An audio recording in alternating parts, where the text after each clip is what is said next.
वक्रतुण्ड महाकाय सूर्यकोटि समप्रभ निर्विघ्नं कुरु मे देव सर्वकार्येषु सर्वदा।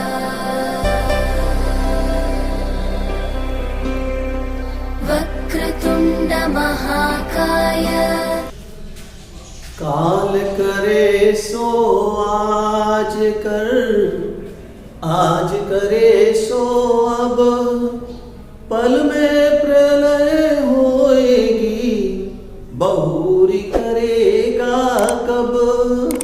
नमस्कार दोस्तों, हम जो अध्याय कर रहे हैं कक्षा एकादशी में विषय गणित, अध्याय 5वां हम प्रारंभ कर रहे हैं, जिसका नाम है सम्मिश्र संख्या, कॉम्प्लेक्स नंबर।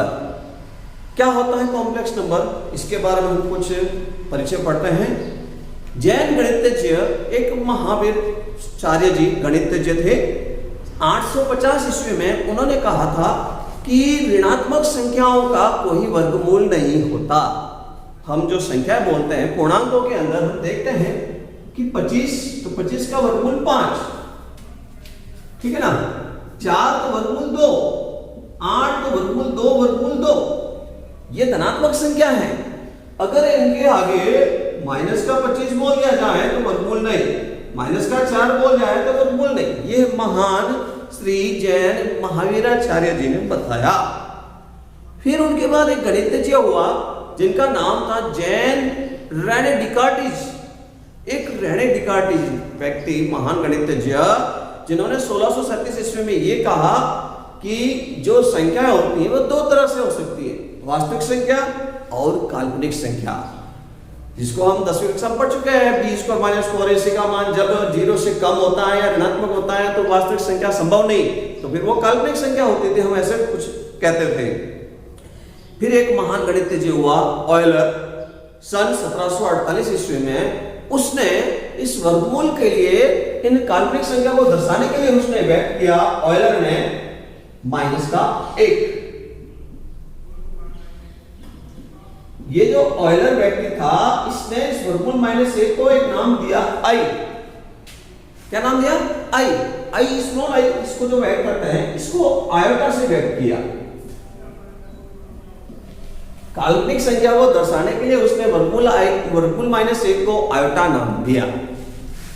फिर एक महान गणितज्ञ हुआ जिसका आप फिजिक्स में भी कहीं नाम सुनेंगे, गाउस। तो गाउस ने कहा सन 1832 में कि a + b वर्गमूल -1 जो कि सम्मिश्र संख्या है। क्या है? सम्मिश्र संख्या। a + b वर्गमूल -1 सम्मिश्र संख्या है, जिसी के बारे में आज हम विस्तृत अध्ययन करेंगे। तो इसको पढ़ने से पहले ये जो वर्गमूल -1 आ रहा है, इसके बारे में विस्तृत हम जानकारी लेने वाले हैं। तो आइए हम शुरू करते हैं आयोटा के बारे में परिचय, जो ऑयलर ने 1748 में इसके बारे में वर्णन किया है। हम जब द्विघात समीकरण पढ़ते हैं तो द्विघात बहुपद इस तरह से होता है, ax² + bx + c = 0। ये हम जो बोलते हैं द्विघात समीकरण। तो यहां जो ये द्विघात समीकरण जो लिखा हुआ है, ax² + bx + c = 0, तो हमने इसके शून्य किया समीकरण का हल या x का मान, 2x के मान आने वाले हैं, उसको ज्ञात करने के लिए द्विघाती सूत्र से एक विवेचक या विविध क्रम नाम से उसको पढ़ते थे। तो d = b² - 4ac, जो द्विघाती सूत्र से हम इसमें विविध क्रम बोलते थे कि मूलों की प्रकृति या शून्य की पहचान हम क्या करते थे b² - 4ac से। तो हम 3 शर्त बनाते थे कि b² - 4ac का मान बराबर 0 है, तो शून्य क्या मूल, वास्तविक व बराबर। जो x के दो वैल्यू आने वाली है वो वास्तविक होगी और बराबर होगी। फिर हम एक और दूसरी शर्त जो पढ़ते थे वो इस तरह से थी कि B square minus 4ac greater than 0, तो जो इसके शून्य है मूल बोल सकते हैं इसको, या समीकरण के हल वास्तविक व अलग अलग, वास्तविक व अलग अलग, धनात्मक ऋणात्मक परिमेय अपरिमेय कुछ भी हो सकता है, परंतु दोनों वैल्यू जो x की आएगी वो दोनों अलग अलग होगी, एक समान नहीं होगी। एक समान होने के लिए बी स्क्वायर माइनस 4ac का मान 0 होना चाहिए। एक तीसरी शर्त हम जब पढ़ते थे B square minus 4ac less than 0, ऋणात्मक मान, इसका मान ऋणात्मक हो जाए या ऋणात्मक मान, ऐसा भी हम बोल सकते हैं ऋणात्मक मान, तो हम उसमें कहते थे कि शून्यक या मूल संभव नहीं।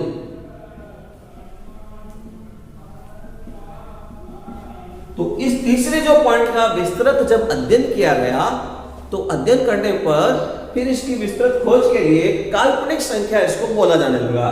तो हम इसको भी बोल सकते थे कि काल्पनिक मान संभव।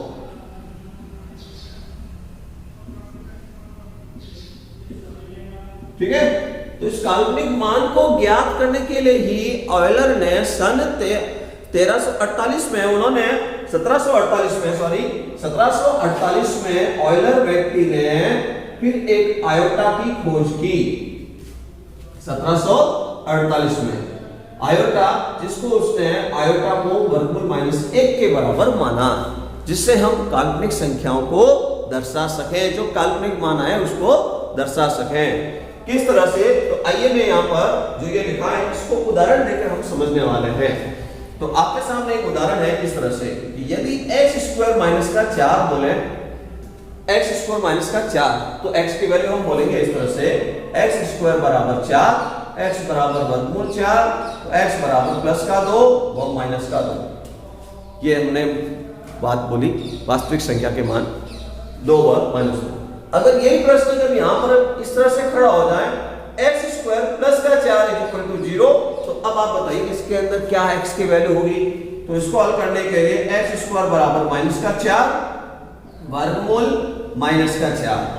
तो श्री जैन गणितज्ञ महावीराचार्य ने बोला कि वर्गमूल में जब माइनस आता है तो वर्गमूल माइनस वाली संख्याओं का संभव नहीं, परंतु महान गणितज्ञ ने कुछ ऐसा विस्तृत अनुसंधान करके बोला कि वर्गमूल माइनस 1 इंटू 4, तो उन्होंने वर्गमूल माइनस 1 को आयोटा नाम दे दिया। वर्गमूल माइनस 1 को आयोटा नाम दे दिया, तो वर्गमूल माइनस 1 इंटू वर्गमूल 4, तो इसका मान हो गया आयोटा, और इस 4 का वर्गमूल 2, तो 2 आयोटा, यहां जो हम बोल रहे हैं। और जब वर्गमूल बोलते हैं तो इसके आगे प्लस माइनस लगा देते हैं, तो इसके आगे प्लस माइनस लगाकर इसकी दो वैल्यू हम बोल सकते हैं कि प्लस का 2 आयोटा व माइनस का 2 आयोटा। ये यहां पर x स्क्वायर प्लस 4 बराबर 0, जिसके अंदर अगर हम x की वैल्यू 2 आयोटा का स्क्वायर रख दें या x की माइनस का 2 आयोटा रख दें, तो इसका आंसर 0 आ जाएगा। आयोटा की वैल्यू क्या रखनी है आपको? वर्गमूल माइनस 1। ठीक है, तो इस तरह से उन्होंने तीसरा जो पॉइंट है, मूल वास्तविक संभव नहीं है तो काल्पनिक मान संभव है। काल्पनिक को दर्शाने के लिए आयोटा का प्रयोग करते हैं। वर्गमूल माइनस 1 आयोटा के बराबर होता है। समझ के लिखिए, इसके बारे में और हम विस्तृत अध्ययन करेंगे। लिखिए इसको।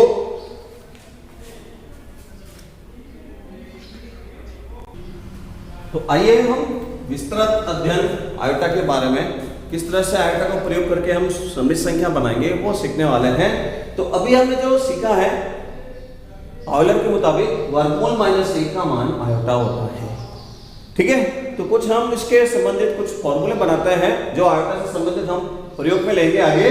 तो अगर मैं यहाँ दोनों पक्षों में वर्गमूल माइनस 1 और वापिस वर्गमूल माइनस 1 दोनों पक्षों में, ठीक है ना, गुणा कर लेता हूं मैं वर्गमूल माइनस 1 का। ठीक है, तो क्या होगा? तो ये वर्गमूल माइनस 1 दोनों पक्षों में गुणा किया है, तो आयोटा, इसको मैं आयोटा ही लिख सकता हूं। वापिस क्या लिख सकता हूं? आयोटा ही। ठीक है, या इसे बोल रहा सीधा, यदि मैं दोनों पक्षों का वर्ग कर लूं, दोनों पक्षों का वर्ग। तो वर्ग करने पर क्या होगा, वर्गमूल माइनस 1 का स्क्वायर आयोटा का स्क्वायर, स्क्वायर से वर्गमूल खत्म हो जाएगा, माइनस का 1 आयोटा स्क्वायर इक्वल टू -1। ये एक फॉर्मूला बन गया है। इस फॉर्मूले का प्रयोग करके आप जो आयोटा के ऊपर बड़ी घात है उसको तोड़ सकते हैं। कैसे तोड़ सकते हैं, तो नियम इस तरह से याद रख सकते हैं आप, iota square equal to 2n equal to -1। यदि आयोटा के ऊपर घात 2 के गुणज में है उसकी वैल्यू सदैव -1 बोली जाए। क्या बोली जाए, -1। ठीक है, जैसे मैं यहां पर कुछ आंसर लिखता हूं, आयोटा की घात 2 के गुणज में 16, ठीक है, आयोटा की घात 8, तो उसको 2 के गुणज में तोड़ना है, तो आयोटा स्क्वायर ये 8 लिख दिया मैंने, 2 8 16, घात के ऊपर घात से गुणा हो जाएगा, आयोटा स्क्वायर का मान -1 और ये 8 के गुणज में फिर -1 के ऊपर घात 8 है इसलिए इसको 1 बोला जाएगा। ठीक है, आयोटा की घात 8 है, इसको भी ऐसे हम लिख सकते हैं, आयोटा स्क्वायर के ऊपर 4, तो आयोटा स्क्वायर का मान -1 के ऊपर 4 हो जाएगा, तो -1 की घात पर 4 है, इसलिए हम इसको 1 बोल सकते हैं। तो आयोटा की घात 2 के गुणज में है तो उसकी वैल्यू -1 बोलेंगे हम आयोटा स्क्वायर के रूप में। फिर एक और हम समझते हैं, तो अभी आपने जो सीखा है आयोटा 2 की घात के अंक के ऊपर -1 हो सकता है, इसी तरह से अगर मैं यहाँ आयोटा स्क्वायर का मान -1 बोल रहा हूं मैं, ठीक है, पुनः इसी का वापस वर्ग करता हूं मैं, पुनः दोनों पक्षों का वर्ग करने पर तो आयोटा स्क्वायर का वापस और वर्ग हो जाएगा, इधर -1 के ऊपर वर्ग हो जाएगा, तो घात के ऊपर घात है इसका गुणा हो जाएगा और आयोटा की घात 4 बन जाएगा, और इधर -1 के ऊपर क्या है स्क्वायर, तो 1 बन जाएगा। तो इस तरह से ये फॉर्मूला बन गया। एक हम इस तरह से फॉर्मूला याद रखेंगे, आयोटा की घात 4n = 1। इस फॉर्मूले को यूज रखना है ज्यादातर। 4 के गुणज में अगर हम किसी को आयोटा की घात में हल करेंगे उसकी वैल्यू 1, ये जो हमने अभी सीखा है देखिए, ठीक है, तो जैसे आयोटा की घात 20 बराबर आयोटा की घात 52, आयोटा की घात 104, इन सब की वैल्यू 1, इन सब की वैल्यू क्या है 1। क्यों 1? क्योंकि इसको 4 के गुणज में आप लिख दीजिए, 4 ऊपर घात में 5, 4 ऊपर घात में 13, आयोटा की घात 4 और ऊपर 4 का भाग देने पर 4 दूनी 8 26, 1 की घात 5, 1 की घात 13, 1 की घात 26, सब में 1 की पावर कुछ भी है तो उसकी वैल्यू 1 ही रहने वाली है। ठीक है, तो आयोटा की घात 4 के गुणज में होने पर उसकी वैल्यू 1 होगी। इस फॉर्मूले को इंपॉर्टेंट समझ के याद रखना है। आइए हम कुछ और फॉर्मूले देखते हैं।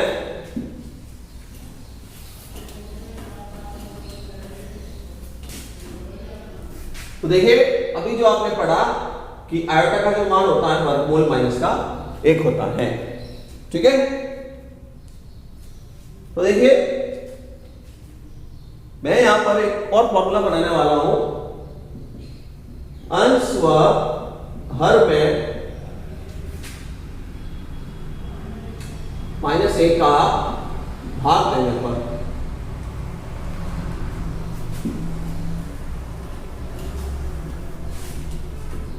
तो आइए अभी हम वापस एक और फॉर्मूला हम पढ़ाएंगे जो बहुत इंपॉर्टेंट है। देखिए किस तरह से, तो अभी हमने जो पढ़ा था कि वर्गमूल -1 = आयोटा, तो अब हम वैल्यू बढ़ाने वाले 1/आयोटा की।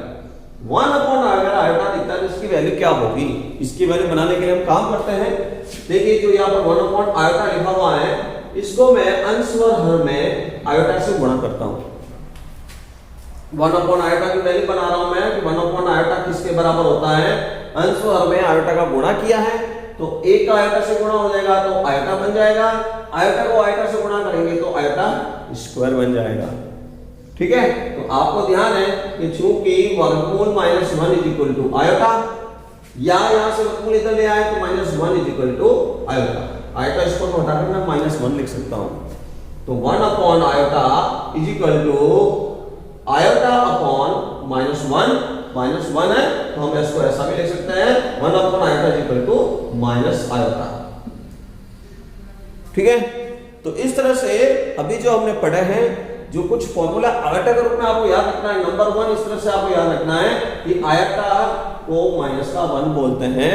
नंबर 2, यदि हम आयोटा स्क्वायर बोले, वर्गमूल यहां से उधर आया तो -1 बोलने वाले हैं। तीसरा जो फॉर्मूला बनेगा वो इस तरह से बनेगा, आयोटा की घात 4n is equal to 1। Iota के ऊपर घात में 4 के गुणज के रूप में उसका मान 1 होगा हमेशा सदैव। चौथा फॉर्मूला अभी जो पढ़ा है ये याद रखने वाले हैं, 1 upon iota is equal to minus का आयोटा। ये जो 4 फॉर्मूले बने हुए हैं चारों इंपॉर्टेंट है, इसको आयोटा के रूप में याद रखना है। सममित संख्या को हल करने में, कुछ उसकी सरसमीका को सिद्ध करने में, ज्ञात करने में मान काम आने वाले हैं। तो ठीक है, आइए हम इससे आधारित कुछ प्रश्न करते हैं।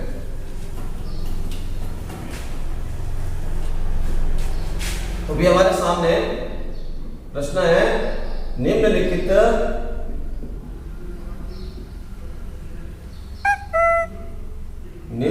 के मान ज्ञात कीजिए। निम्नलिखित के मान ज्ञात कीजिए। पहला जो क्वेश्चन है क्या है, आयोटा की घात 17। तो हम इसको किस रूप में हल करने वाले हैं? अभी जो 4 फॉर्मूला है इसमें से कुछ, घात में कितना 17 है, तो इसको हम ऐसा लिखने वाले हैं 16 डॉट आयोटा की घात 1, a की घात m इंटू a की घात n बराबर a की घात m प्लस n। इस रूप में मैंने लिखा है 4 का गुणज आयोटा की घात 4 इंटू 4, ऐसा हम लिख सकते हैं। अगर ऐसा होता है, घात के ऊपर घात है उसका गुणा होता है, हमको उसको हल करने के लिए व्यवस्थित करना है। ठीक है, और ये आयोटा, तो इसकी जो वैल्यू है आपको ध्यान है, आयोटा की घात 4n की जो वैल्यू होती है 1 होती है, ये मान हो गया 1। ठीक है, 1 इंटू आयोटा, इस तरह से आयोटा की घात 17 का मान हो गया आयोटा। बात समझ आई ना? लिखिए इसको समझकर, इसको समझकर लिखिए। अभी एक और क्वेश्चन करते हैं हम, देखिए क्वेश्चन नंबर 2, 1 माइनस आयोटा की घात 200, मान ज्ञात कीजिए इसका। तो इसको ज्ञात करने के लिए फिर हम आयोटा की घात 200 लिखा हुआ है, तो अभी हमने बोला आयोटा की घात 4 के गुणज में होगा, उसका मान 1 होगा, तो ये 4 के गुणज में ही है।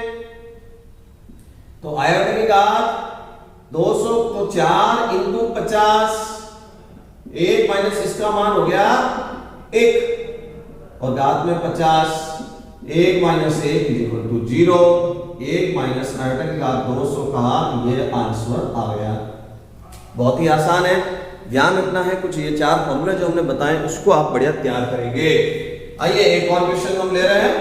जैसे अब आपको बोले जाए 1 बटा आयोटा की घात 63, 1 बटा आयोटा की घात 63, आयोटा की घात में कितना है 63 है, 4 के गुणज के नजदीकतम लाना है, तो कम काट हम ये काम करते हैं, इसके अंदर अंश और हर में आयोटा का गुणा कर लेते हैं।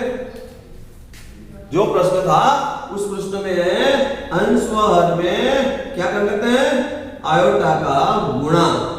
क्या होगा इससे, ऊपर 1 इंटू आयोटा, आयोटा आधार समान, आयोटा आयोटा आधार समान, तो घातों का नियम से घातों को जोड़ना है। आयोटा की घात 63 प्लस 1, a की घात m इंटू a की घात n, a की घात m प्लस n का रूप। ठीक है, आयोटा की घात 63 प्लस 1, तो अब इस तरह से यहाँ तो अंश में तो यही है, आयोटा की घात 64 बन गया। 64 मतलब यही रूल्स फॉलो करो, 4 के गुणज में आयोटा अपॉन 4 की घात 16, घात के ऊपर घात, आयोटा की घात 4 और ब्रैकेट के बाद 16 हो गया, इसकी वैल्यू 1, आयोटा अपॉन 1 की घात 16, तो आयोटा बटा 1, तो इस तरह से इसका आंसर हो गया आयोटा। किसका मान है ये, 1 बटा आयोटा की घात 63 का मान आंसर आयोटा। ये हमने एक और प्रश्न हल किया है।